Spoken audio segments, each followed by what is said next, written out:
All right, I think it's time we had another talk about remote ID and the bill of goods we've been sold or were sold. A lot of remote ID videos out there right now, and that's a good thing. XJet leading the charge on that. Bardwell leading the charge on that. Ken Heron leading the charge on that. Dobo leading the charge on that. Everybody's leading the charge on that. Of course, the FPV Freedom Coalition leading the charge on that. Flight Test leading the charge on that. AMA, missing in action. They're only worried about their own members. So let's talk about remote ID. I've made several videos on remote ID, and I'll link to them up here. I've probably made about 4 or 5 remote ID videos, and some of them were big productions. I'm not doing a big production this time, unlike the big production that the FAA just did. What a piece of shit video that they put out.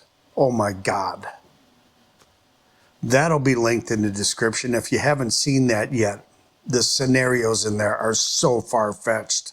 It's beyond belief. And of course, when they show the evil drone, that's the protagonist in the video, it's an FPV quad, just like these up here. So the question, what it boils down to is, I guess, in summation, is whether to comply or not comply. Well, if you're a recreational user, I can certainly understand the desire not to comply. And why should you? Why would you? For me, I'm in the Part 107 realm, and I really have no choice but to comply if I want to use these professionally. Of course, got a Mavic 3. It's already got remote ID in it. It's a no-brainer. There's nothing I can do about that because it's not going to fly if I turn it off or disable it. What do we do about these? What are we going to do about those? We've got to fit a module in each one. If you're a Part 107 pilot, each quad or drone you own has to have its own unique broadcast module. You're a recreational pilot? One module will do it all. You'll just move in between. Now, why is that? Why can't I have one module and just move it between these? Since it's tied to me, the operator. Why? Why not? Why not have a broadcast ID module where I can just go in there and put what I'm flying? Of course, these have no serial numbers, but they do have FAA registration numbers. So why can't I take my broadcast module, configure it right before my flight, and tie it to the registration number for this one?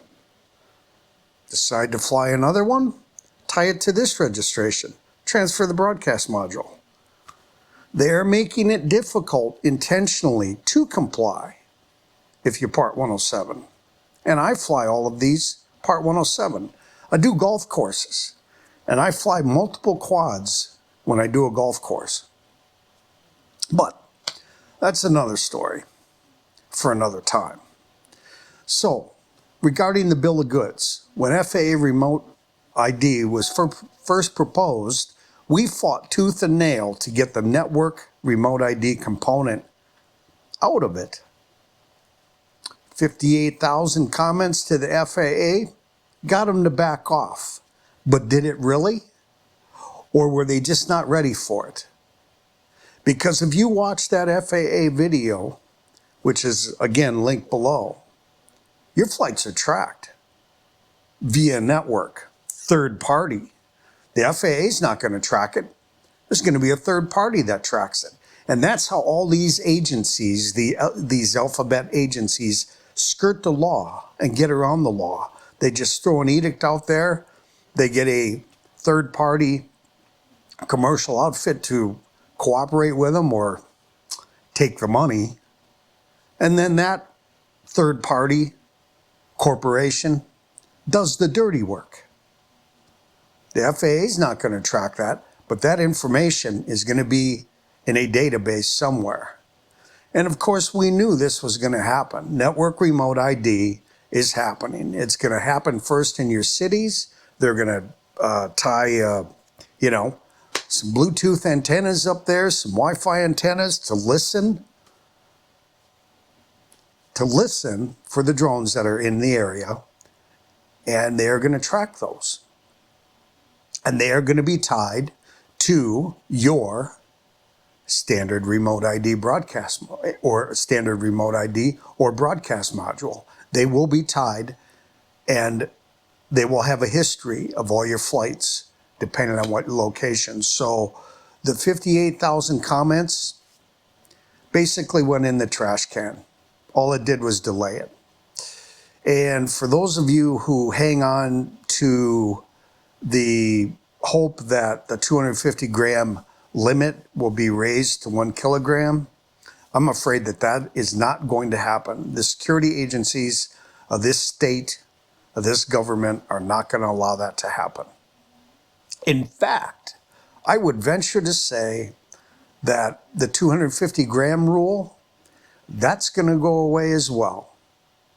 May take a little while for that one to sink, but that's going away. So I hate to be in doom and gloomer about remote ID. And yes, fuck remote ID, especially when it comes to archiving the data and allowing anyone to see my location. Many great arguments are out there in the other remote IDs that I don't need to cover or go into. But again, I've been in this fight quite a long time. I have made my opinion known of what I think about it. I mean, as the backbone for unmanned traffic management, for commercial operations, it's a wonderful thing. But it's got to be some give and take. How about giving us shielded operations? Ain't no plane, ain't no helicopter going to be below my trees on my property ever. So who gives a rat's ass if I'm flying my 3.5-inch quad right up there, or whatever one I decide to fly on my own property? It's going to be flown without remote ID. I can guarantee that. So this is where we're at. And unfortunately, I think these things are out of our control. These things are bought and paid for by the commercial enterprises who want the airspace, and are not going to let us play in the airspace without following the rules, I guess. Again, as a Part 107 pilot, I'm going to comply. I need to comply because otherwise my license and livelihood is at risk, and I'm not going to risk that. However, I see the point of not complying, and so anyways, to wrap this up, I was going to do another 3-4 part series on remote ID, but we can consider this the first series. I was going to get a remote ID module. Oh, that's another thing. The remote ID module's not as cheap as we thought. Drone Tag has some, the BS module is appealing. The price, not so appealing. However, I was going to get them to send me one so I could test it out and put it on one of my quads here. And it's rumored that Flight Test is working on their own module with a built-in GPS, which is a great thing. I mean, make it easy to comply. But again, complying with remote ID as we were sold versus what it's going to morph into. Network remote ID. You will be tracked. You know, you're in the middle of the desert somewhere. There's no way anybody's going to track you. But if you're in the cities, near the cities, anywhere there's a cell tower location, they're going to slap those antennas up there through the providers, service suppliers, whatnot, and track you. So all I can say is keep fighting the good fight on remote ID. And yes, fuck remote ID, but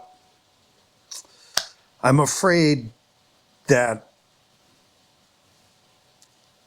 in today's climate, I don't think there's hope. I think the only hope is to get shielded operations. If you're within 50 feet of the tree canopy or the tallest building, within so many feet of the building, shielded operations. New Zealand's doing it. There's no reason why we can't do it here. And let's do what we can, keep fighting, keep making the videos, keep bringing this to the attention of the general public. And I try and educate as many people as I can. And we'll do the same when we have the meetup here. But yeah, this is where we're at. Again, not to sound like a doomer, but I'm doing all the things that I requested to do. I sent letters to congressmen and senators regarding getting the limit raised up to 1 kilogram, which would make a big deal, but it's not going to happen. You can already see the writing on the wall, just like the FRIAs are not happening as intended. The only one that's going to get FRIAs are the AMA for existing fields, some of them. Anyways, I digress. So I'll get this out, closing raw, minimal edits to do my part on saying remote ID is a bunch of BS and FPV is not a crime.